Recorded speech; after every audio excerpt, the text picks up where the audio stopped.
Hello traders ये 11 मई के trades हैं हमारे, जो आप चार्ट में देख पा रहे हैं। जो फर्स्ट हमारी एंट्री थी यहाँ पर मॉर्निंग में ही एक एंट्री हुई थी, बाय एंट्री। उसके बाद हमने एक सेल दिया था जिसका स्टॉप लॉस हिट हुआ, और उसके बाद एक ब्रेकआउट पर हमने यहाँ पर बाय किया था। और उसके बाद जो मैंने पोस्ट नहीं किया, मुझे टाइम नहीं था, मैं अपने काम में था, लेकिन यहाँ एक अपॉर्चुनिटी मिली थी सेल की, जो आप देख सकते हैं ये सेल अपॉर्चुनिटी। इसके बारे में हम इस वीडियो में डिस्कस करने वाले हैं कि ये लेवल्स कैसे प्रोवाइड किए गए या फिर इसके पीछे लॉजिक क्या था। तो उसके लिए सबसे पहले हम डेली चार्ट्स पे जाएंगे।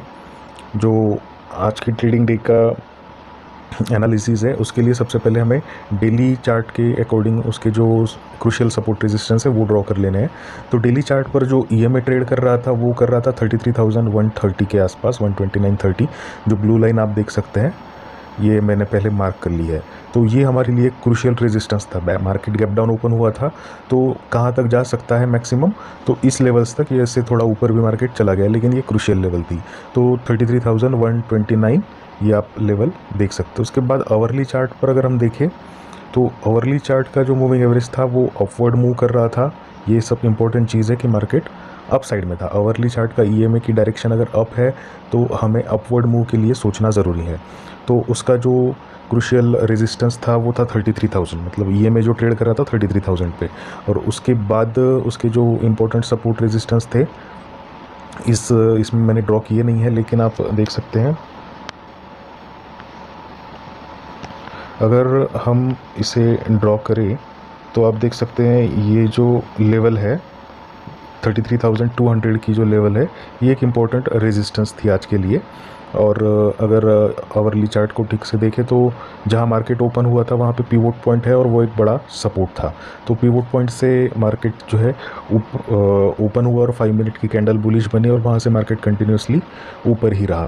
तो इम्पोर्टेंट लेवल इसमें पिवोट पॉइंट की लेवल जहाँ से ओपनिंग हुई, और उसके बाद 33,000 की लेवल जहाँ पर ईएमए ट्रेड कर रहा है, और बाकी सपोर्ट रेजिस्टेंस लाइंस 33,200 के आसपास वाली। उसके बाद हमारा मेजर चार्ट 15 मिनट्स का 15 मिनट चार्ट्स को अगर आप देखें तो 15 मिनट में क्या हुआ था।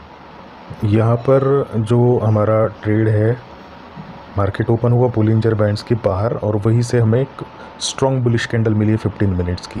तो हमारी स्ट्रेटेजी या हमारा लॉजिक क्या कहता है, बोलिंजर बैंड्स के बॉर्डर पर या उसके भी बाहर अगर मार्केट ओपन होता है और उसके बाद वहाँ से कोई बुलिश मूवमेंट मिलती है लोअर बॉर्डर से, और वहाँ पर कोई सपोर्ट रेजिस्टेंस है क्रूशियल, तो वहाँ से हमें बाइंग कर लेनी चाहिए। और उसका जो टारगेट है, हम 15 मिनट्स का जो ईएमए है उसका टारगेट रख सकते हैं।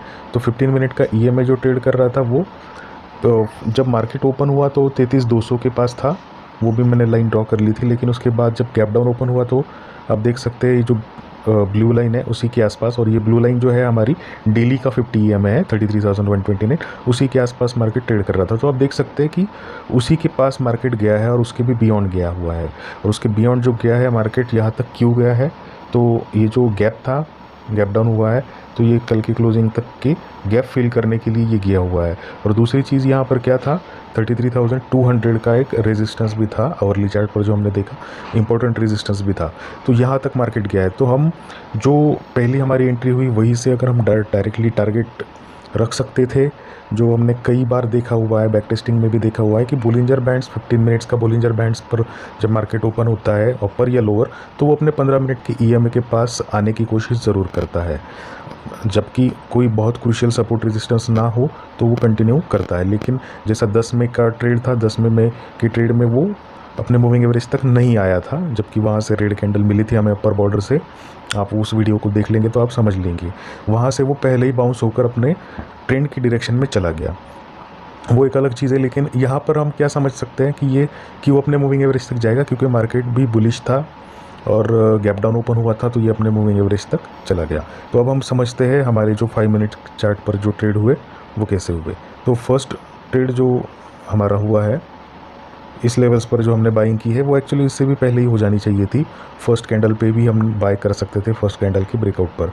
लेकिन मैंने रुकना ठीक समझा कि कोई रेड कैंडल तो नहीं बन रही है, लेकिन कोई रेड कैंडल बनी नहीं और मार्केट कंटिन्यूसली बुलिश रहा।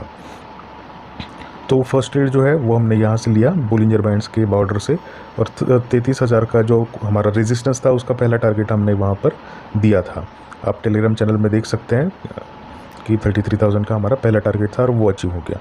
उसके बाद यहाँ से ये जो 33,000 है, ये एक तो साइकोलॉजिकल रेजिस्टेंस भी था और डेली आवरली चार्ट का ये 50 EMA था। तो ये और एक चीज़ मैं सोच रहा था कि यही से ये रेजिस्टेंस को लेकर अपनी जो गैप डाउन ओपनिंग है उसे कंटिन्यू ना करे, तो इसलिए मैंने वहाँ पर एक सेल दिया था। और वो ज़रूरी भी है क्योंकि मार्केट का कह नहीं सकते कि वो किस डायरेक्शन में जाएगा। जब तक मार्केट ऊपर भी जाने लगा, फिर से 33,000 के लेवल्स पर उसे रेजिस्टेंस मिलने लगा, वहाँ भी मुझे लग रहा था कि ये वापस से अपनी डायरेक्शन में आएगा, डाउनवर्ड डायरेक्शन में, और लोअर जाएगा और हमें अच्छा खासा बड़ा ट्रेड भी वहाँ से मिल सकता था। लेकिन हमारा स्टॉप लॉस हिट हुआ। लेकिन जैसे स्टॉप लॉस हिट हुआ, वो जो मूवमेंट थी वो काफ़ी स्ट्रॉन्ग मूवमेंट थी, जिससे आप ये समझ सकते हैं कि ये जो ब्रेकआउट है ये ट्रू ब्रेकआउट है। इसमें अगर आप यहाँ पर हिस्टोग्राम भी देखें तो हिस्टोग्राम भी जो है वो हायर हाई बन रहा था। तो ये क्या सजेस्ट कर रहा था कि ये ट्रू ब्रेकआउट है और ये अपने अपर लेवल्स को टच करने जाएगा। तो अपर लेवल जो थी 33,129 की डेली EMA था और 33,200 का एक हमारा रेजिस्टेंस था। तो वहीं तक मार्केट एग्जैक्टली गया और हमारा टारगेट अचीव हो गया। उसके बाद जब मार्केट वहाँ से रिजेक्ट हुआ, गैप फिल हो गया, जो गैप फिल होना था वो फिल हो गया, वहाँ से मार्केट रिजेक्ट हुआ। रिजेक्ट होने के बाद फिर से ऊपर जाने की कोशिश करने लगा। लेकिन आप देख सकते हैं कि ये जो कैंडल्स है ये कितनी स्ट्रॉन्ग रेड कैंडल्स बन रही है। ये जो कैंडल्स है स्ट्रॉन्ग रेड कैंडल्स, ये अपने आप में सजेस्ट करती है कि मार्केट यहाँ से तेज़ गिरने वाला है। तो उसके बाद हमें अच्छी अपॉर्चुनिटी के लिए वेट करना चाहिए। और अच्छी अपॉर्चुनिटी आप देख सकते हैं कि जहाँ पर हमने सेल रखा हुआ है वहाँ पे एक अच्छी अपॉर्चुनिटी हमें सेल की मिली है। आप टोटल डाइवर्जेंस देख सकते हैं। ये टॉप्स मैंने क्यों सिलेक्ट किए, ये फर्स्ट टॉप, ये सेकंड टॉप, ये थर्ड टॉप, इस तरह से मार्केट ने बनाया है। और ये उसके कोरिस्पोंडिंग जो हिस्टोग्राम्स है और इसका कोरिस्पोंडिंग जो आप देख सकते हैं ये स्टोकेस्टिक्स है, वो क्लियरली डाइवर्जन हमें यहाँ दिखा रहे हैं, जिसके बेसिस पर ये एक बड़ा ट्रेड यहाँ पर हमें मिल सकता था। और उसका टारगेट भी हम कैसे रख सकते थे, 33,000 तो इंपॉर्टेंट लेवल थी ही, उसी के साथ जहाँ तक मार्केट रुका था वो, जहाँ जहाँ मार्केट आया हुआ है वो लेवल आप देख सकते हैं कि इंपॉर्टेंट इसके लेवल्स थे।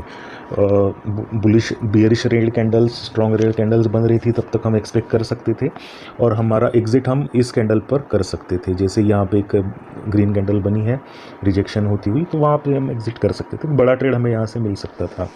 तो इस तरह से हमारी ट्रेडिंग 11 मई को हुई है। हमने पहले ट्रेड में 100 पॉइंट बुक किए, दूसरे में 100 पॉइंट का लॉस हुआ और तीसरे ट्रेड में ऑलमोस्ट 150 पॉइंट तक का हमारा टारगेट हिट हुआ है। तो इस तरह की ट्रेडिंग ये रही है। और फिर से चार्ट देखें, गैप अप गैप डाउन वाले चार्ट बार बार देखें और आप समझें कि किस तरह से हमारा मार्केट बिहेव करता है। तो इस तरह की ट्रेडिंग हमारी रही 11 मई को। Thanks for watching friends.